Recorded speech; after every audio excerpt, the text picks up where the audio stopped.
Ki khubor ka Batesi TV ka umdi basnyam bat penjasliang Rupa Premium Meghalaya Kabul ka machine ka balas nakarpang ka bakham scam kham step kham klan bat baduna bam umpnyang Phun hagini number khandai hinyo saw not lai san lani khandai hinriu iwei san prasaw hinyo san hinyo Uno yalam kaliang persyaw Dr. Mukul sang mau la Ther Tyngeh eka Sorkar la Jingpynlut Phut bagi Jingmamla jongka ban penyai bah yaki kam hagitanat per jongka Sorkar Khamtam me hagitanat boarding ba hagitanat bapet ya ko umbam umdi Dr. Mukul la Ther Tyngeh ruh lo karam ka baka Sorkar ka kit renjan ka minta la poi syadu ka praja klor tingka Ulong bawa hab ban kran kini ki ek baro nama balada syupet ya ka kambo jingkhen hakabang tingka kala itanat shisha ndri ka kampat ka long da khongpong Dr. Mukul ulang balada keren, balada kedoi kini kijing bakala jongka Sorkar, kijing bakala kin kelalong penban ki badai.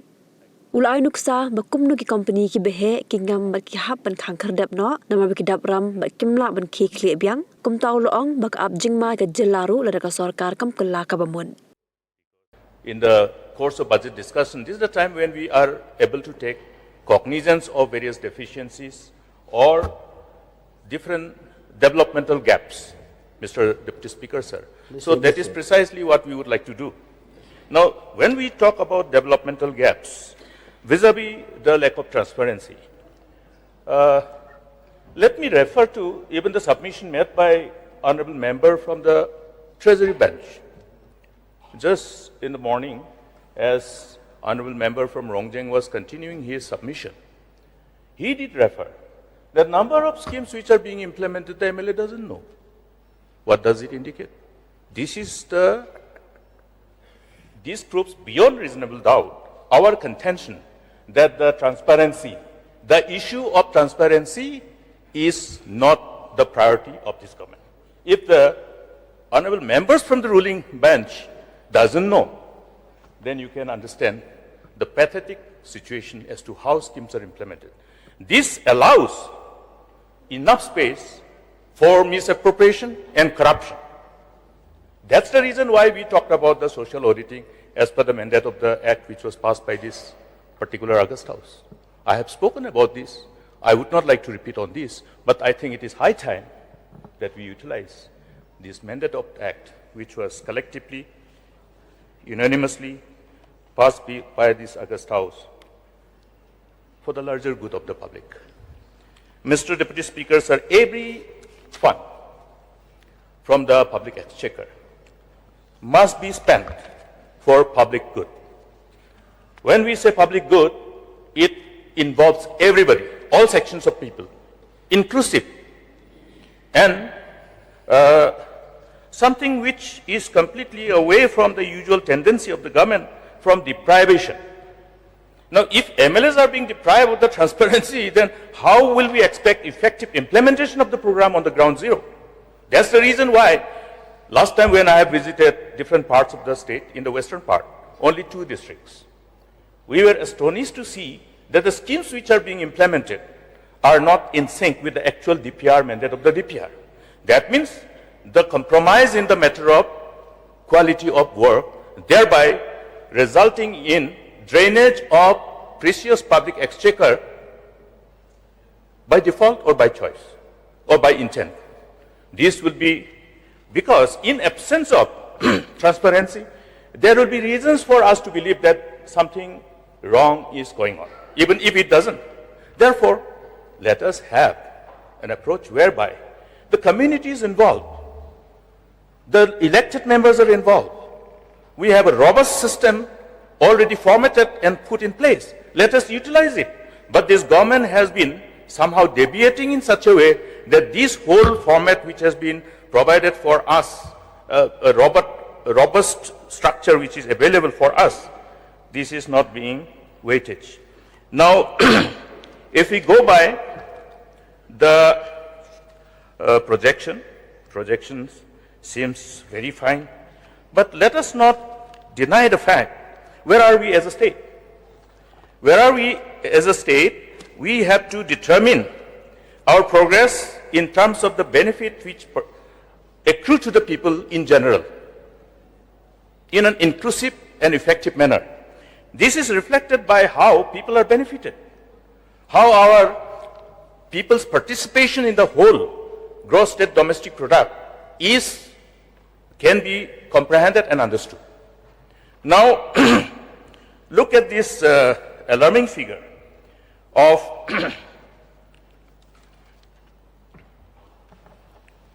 our national versus the state, GSDP versus the GDP. We are at the 5th lowest among the states, 5th lowest among the states and union territories out of 31. And when we talk about the overall growth also, we have to look at from the national perspective. We have to compare with others so that we know how to set the benchmark. What is the benchmark? Benchmark is that we don't follow others, we lead by example. That is the benchmark we have been talking about. Let us set a benchmark so that others will follow our benchmark. Today we are becoming a follower. Now when we look at the whole overall concept of the program which is the main source of fund under this budget, I went through all these projections. How much money is available here now? Total money projected for spending is, total expenditure is 30,003 crore, of which the revenue expenditure is estimated at 20,556 crore, and capital expenditure 9,447 crore. Sounds very good, looks very colorful, but what is the reality? Go through this whole thing, then you see what exactly is happening. Out of this proposed capital expenditure, how much is the state sector? And how much is the state plan rather? And how much is the central sponsor scheme, central sector scheme? Just to give an insight, just in the Department of Education, the central sector component is 868 crore. One sector. Similarly, if we go by all the programs, the externally aided programs, externally aided projects from ADB, from World Bank, from JICA, etc., these are the fund. And these also, when we look at the program fund under Megalem, under CLAM, under Meghalaya Integrated Transport Program, all these things an offshoot of the earlier regime, offshoot of the product of what we have done over the years. But to implement this, look at how much of money is being spent for the consultants, for the implementation. What is the percentage that out of the total amount of fund available for a project that can be spent for consultancy? There is a ceiling, there is a limit. Therefore, the margin of profit, the amount of money out of the total amount that is projected and considered for sanction, out of that, certain limit is there. This is the government which has forgotten about this limit, this financial ethics and financial discipline. That's why we see all this in the demand, different demands, particularly under your economic services, huge amount of money, even in the supplementary demand. For whatever reason, time was a matter of rather time constraint, did not enable us to move that cut motion. That would have enabled us to draw the attention of the government, to really pinpoint on the areas where spending can be avoided, which do not have any remunerative return for the benefit of the larger good of the people. This is where the wrong lies. Now, if wrong is continued or is allowed to be continued, then the wrong will become right. Then the wrong remain as a means of, something, as a way of life. This is what is happening in as far as this government is concerned. Now look at the colorful picture created. Out of this 9,447 capital expenditure, what is the loan repayment? Then from the revenue expenditure, what is the interest burden, interest repayment? Then minus the central sector schemes. What is the state plan left? Now, when we talk about the borrowing, we are here with the fiscal deficit. 1,970 of fiscal deficit. Our repeated, constant criticism to draw the attention of the government pertaining to this unregulated fiscal deficit has probably somehow created this situation where at least the fiscal deficit is indicative of below the permissible limit of 3.5. But look at the preceding years. Now look at the debt. Now how the debt is structured. We look at the debt which has been already taken. 18,000 crore. Now the debt servicing will be continued for next 5 years, along with the repayment of the principal and along with the payment of the interest. Then you have to continue to borrow. But here, if we look at how the borrowing money is being spent, is that the borrowing money is being spent to repay the loan and the interest. This is the only means which has led many of the corporate houses to all kind of financial distress. Non-performing assets in the corporate world, resulting in closure of many of the business houses. We see this what is the name of that company with Vijay Mallya? What happened? What happened with the Jet Airways? All these things. Because of the unregulated spending to all the service providers, which were channelized to siphon of money. That is what the investigation is bringing out. It's an eye-opening. It's an eye-opener for all of us. Therefore, Mr. Deputy Speaker, sir, it is during this budget session that honorable members must be able to flag each and every areas of concern so that every money that is being voted by this August House is scrutinized and is accountable. Now, I was telling about that implementation of the scheme when we saw the complete compromise on the quality, JJM. I would like to know from the government whether in the JJM the laying of pipe is not included in the DPR. I asked the officer, they said yes. But you go all around in Garo Hills, all these pipes are, visible outside. Pipes are not laid under the soil. Where have the money gone? Then the villagers confronted the Mistries. Mistries said, no, this is the only work we were told to do. Obviously, Mistries are paid for that only. The contractor is not paying for digging the soil and laying the pipe as per the specification of the DPR. I remember once upon a time, we had to tell the villagers to come together with the department and lay all the pipes which were not laid because they were tapped. GI pipes. It will attract taps. Honorable members, would you please mind to... How much time are you giving me, Mr. Deputy Speaker? 15 minutes. Another 15 minutes? No. Altogether 15 minutes. Now you have 3 minutes more. That is true. But who will draw the attention of the government also? We all will speak 5 minutes, 10 minutes, 15 minutes. Something has to be done to see that at least we are able to just draw the attention of the government. It will help the government. Sometimes ministers are benefited by this share of information. Now, okay, the guiding principle, I think there's no point of talking about too many things. Now, MITP. MITP has a component to ensure that in addition to upgrading the existing roads, state highways, inter-district highways, major district highways, it also has a component to create access to schools, access to market, and also create infrastructure for the farmers and various other assistance to ensure appropriate transport, to take care, identify those areas of gap where transportation is missing. where public transport is missing. So these components need to be clearly indicative in its projection. Last time I have asked through supplementary when Honorable Deputy CM was replying to my question, but this component is being handled. Even the minister in charge PWD doesn't know about that.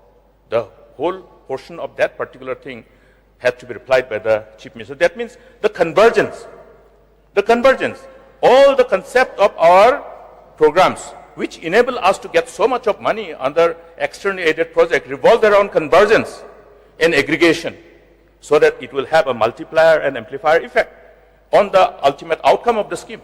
Now here, even the departments don't have convergence.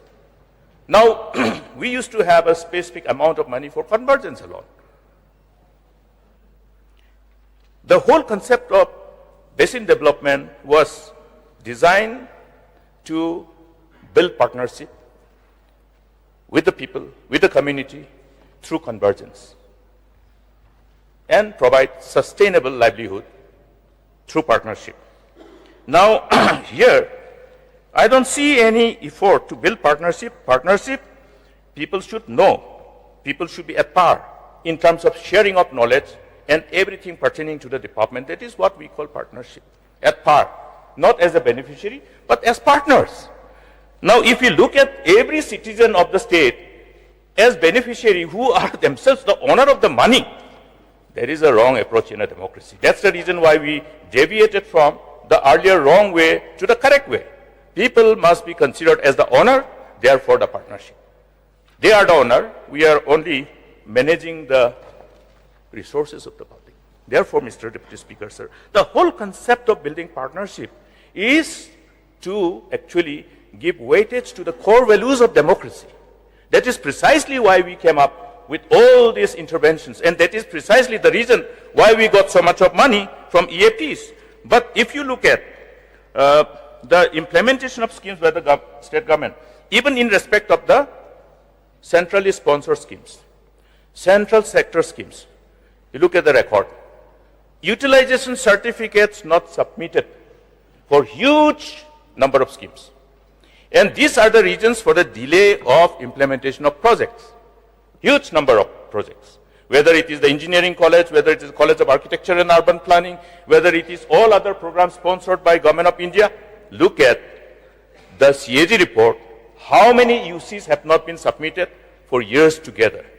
Now, my attention is drawn to draw the attention of the government pertaining to the BSCs. Look at the figures. Meghalaya Power Generation Company, Meghalaya Power Distribution, all these public sectors in power sector alone, including Meghalaya, your transmission company. It is quite surprising to see even that Meghalaya Transmission Company, Power Transmission Company has also become a loser. Earlier, though out of these three power sector public undertaking enterprises, two used to be a losing concern because of heavy debt burden from the preceding. We know that we have done unbundling and all, lots of other overheads were there. But the Power Transmission Company, we are building their transmission line. They are charging willing charge. How are they losing? How can they lose? This is a question. I urge upon the government to have a review on this. The whole report of the CAG is too glaring to miss the attention of the government. Look at the interest burden. All last 5 years, the interest burden of the power sector has gone on increasing. In 17-18, it was just around, repayment of interest burden was around 150 crore. Now it is more than double. So just interest. I'm not talking about the principal repayment. So therefore, can we allow this to go on happening and happening? Power sector, very critical sector. So I urge upon the government to have a complete review of this power sector. The Honorable Minister in charge was also Power Minister. At that point of time, we have recorded profit in one of the sectors. So he can review it and then see why we were on profit that time and why not now. Rather, now many of these transmission lines are operational. These transmission lines should be allowing them to have more wheeling charge, therefore more profit. Therefore, all these issues I flagged before the government, though in a nutshell, but government is able to understand and grasp the issues that I'm flagging. Now, therefore, Mr. Deputy Speaker, sir, my scope to speak on sector-wise is not there, since I don't have the time. But I will urge the government to look at the issue of effective implementation of every program. There was a question which was replied by Honorable Minister of Agriculture. Now this plant protection. Earlier also we have asked this issue. Plant protection. Plant protection also must include prevention of disease, like in the health. We know about this word, even the villagers know this word now. English, quarantine. Is the word quarantine available in the agriculture and horticulture sector? Yes. Quarantining of what? Any planting material that is coming from outside. That's why agriculture is a state subject.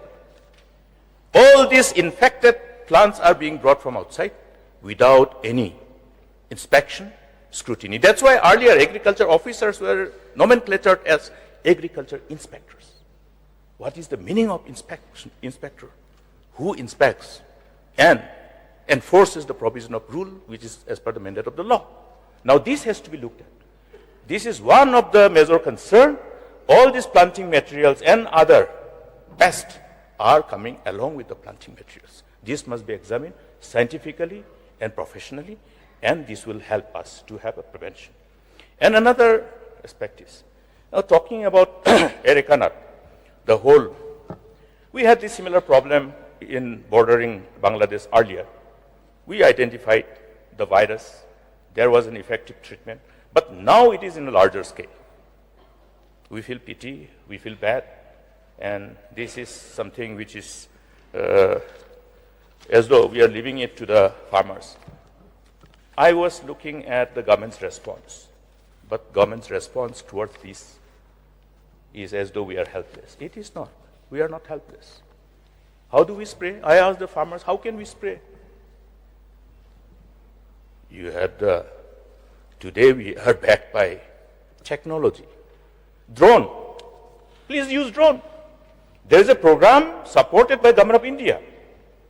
Even the farmers are being trained, even the women are being trained how to run a drone. Drones are being used to take care of the plant protection. This money is available. Give it to self-help groups. We have started these integrated village cooperative societies through which the funds are coming. Huge amount of money. All these village cooperative development societies, I had the privilege of inaugurating some of them. They are making the turnaround in the economy. But have some of them identified, corroborate with them, utilize them as partners, and you will see that they do our job. So therefore, Mr. Deputy Speaker, sir, in as far as this issue and plant protection for other crops are also concerned, allow this whole fund to be available to the farmers, just facilitate. Government has to be only facilitator. I just talked to somebody who was providing this service, but then it becomes a little costly for farmers. So with these few words, may I somehow see positive response in regard to various other constraints that the farmers are facing. This is only one of them that I have replied. Even the seeds. Seeds are an issue. I remember Agriculture Department was providing some scheme, partnering with the farmers to promote our local seeds. This must continue because seed will be weaponized to have an economic invasion. This is already happening. Seeds are becoming so costly, and once you use seeds which are coming from outside, you use this seed, they will not grow. That is how the knowledge and technology and science are being misused by people who are at the advantageous level due to knowledge. Therefore, Mr. Deputy Speaker, sir, agriculture and horticulture is one area where a new approach to look at all the challenges is required at the moment in urgency. And the Honorable Minister should call meeting of people concerned and also experts and look at this whole, there are plenty of solutions, Mr. Deputy Speaker, sir. We have to identify which is actually something which is customized to our challenges. So with these few words, Mr. Deputy Speaker, sir, as I have contended that other members should get more time, let me wind up this brief submission. I will take advantage of the cut motions and flag all those issues in as far as possible, Mr. Deputy Speaker, sir. But I will again make my submission before I resume my seat to ensure that reasonable amount of time is given and House is extended, because this is something Honorable Deputy CM was there, who is also representing the government as in charge of parliamentary affairs, while we discuss on these business advisory committees, finalizing of the business for the House. Yeah. So extension of time was one of the area which we all agreed upon, and therefore I will assume and presume and hope that this is considered. Your time also up to 20%. Not for me, sir. I am talking about the House, extension of the House. No, for you especially. Mr. Deputy Speaker, sir. Sir, keeping in mind the different points that have been mentioned by so many of our members regarding an opportunity to speak in the budget debate, sir, I also agree with our honorable members. This is important, sir. So therefore, as you feel appropriate, sir, I personally also feel that extension of time should be given so that members can participate. Yeah. But I also request, sir, that extension of time is given to me also to reply. And also my request, sir, is that if all the members could stay when I reply, sir. Yeah. So it's important to listen to both sides of the story. Okay. So I request, sir, that whatever extension is required, whether it is for the members to speak or whether it's for me to reply, sir, I urge two things, sir, that it should be given. And when the reply is also given, sir, I request that as far as possible, members should stay, because as I said, we should have the passion to speak and we should have the patience to hear also. Thank you, sir. Thank you.